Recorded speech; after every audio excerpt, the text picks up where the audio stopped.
We're at the INSEAD Leadership Summit Europe, celebrating the school's 50th anniversary, and I'm joined by Joe Saddi, who's the chairman of Booz Company. Welcome to INSEAD Knowledge. Thank you. Booz is probably one of the oldest, if not the oldest, consulting company. You have a huge international presence, and something like 75% of the 100 biggest companies in the world. And you've actually grown since separating from Booz Allen Hamilton. I mean, why was that done? Why did you separate? We decided to separate because the two sides of the business were growing to be quite different in terms of their needs, in terms of the kind of people they recruited, in terms of the way they needed to be managed, corporate structure, access to capital, and what have you.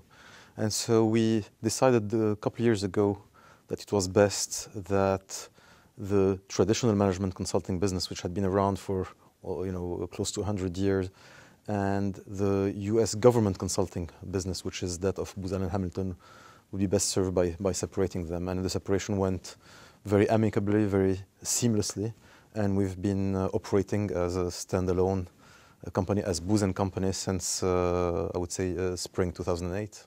Now, your non-compete clause expires next year. Would you go after that government business, or what might be doing differently next year? You're absolutely right. The non-compete clause between Booz Company and Booz Allen Hamilton does expire next, in almost a year and a quarter. Booz Company is currently serving private sector companies all over the world and governments everywhere except by the U.S.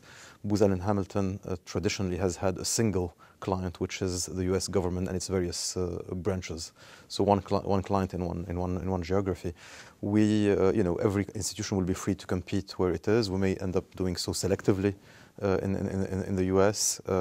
We haven't made that determination, but basically, our footprint, our capabilities, our foresight, our people would allow us basically to continue serving the markets that we do and possibly enlarge them. And those are growing markets as well. I mean, you've been on a hiring binge almost. I mean, you're here a lot at INSEAD recruiting. In fact, ever since the separation, we've made two big pushes. One, a big push in emerging markets, and so we've doubled down on our investments in the so-called BRIC countries.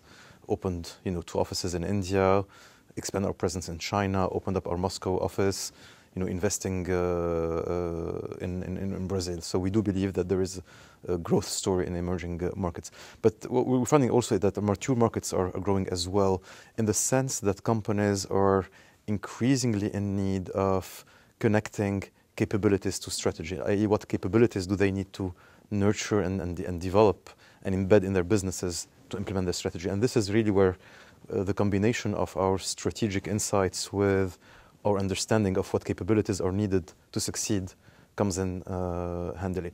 The second big push that we've done was, as you correctly said, was hiring.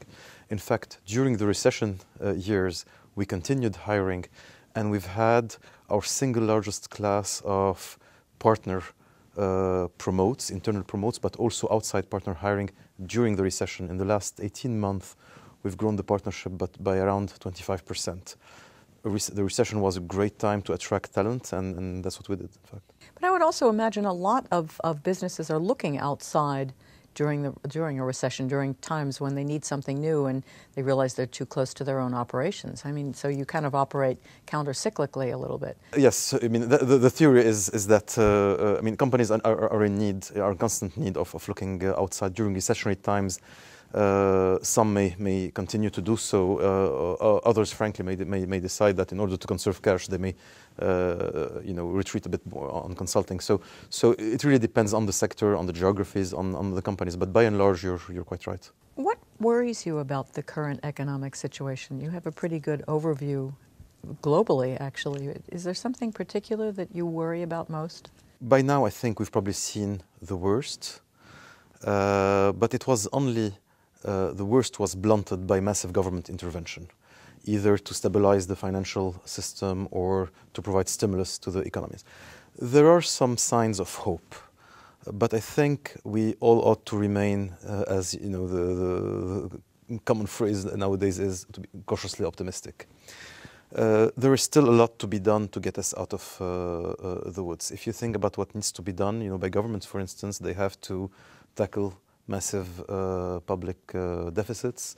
They must work to create a sense of confidence among consumers. They need to rehaul the regulatory frameworks, particularly of the financial sector, in a very smart way, in a way that would not impede growth and innovations. Companies have to continue strengthening their balance sheet, investing in innovation.